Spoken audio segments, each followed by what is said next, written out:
Hello guys, welcome to my mini vlog. Nandito na naman tayo sa ibang baryo. Malapit lang ito sa lugar ng aking pinagtatrabahoan ng aking mga amo. Ang ganda ng view dito guys, scenic view at instagrammable view. So paano tayo pupunta dito? Sakay tayo ng number 6X bus from Central going to Stanley. 6X bus, baba kayo ng Chong Hom Kok Beach. So nakikita nyo yun sa video.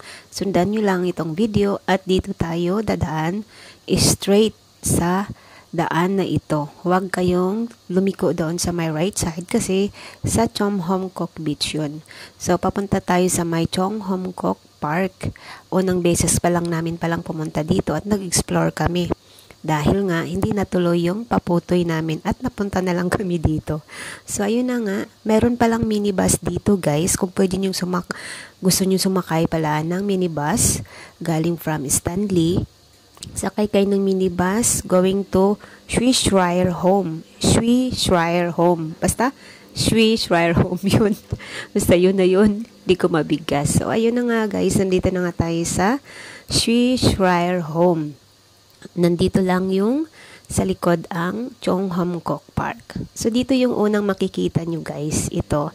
Pero, hindi ito ang pinaka main view niya. Ito lang yung entrance. Dito tayo sa may left side. Ayan yung daan. Papunta tayo doon sa may pupuntahan talaga natin na view. At ito yung daan. So, ayan makikita nyo na guys. So, ito na nga yun. Dahil unang beses pa lang namin mapunta dito at nakikibaka.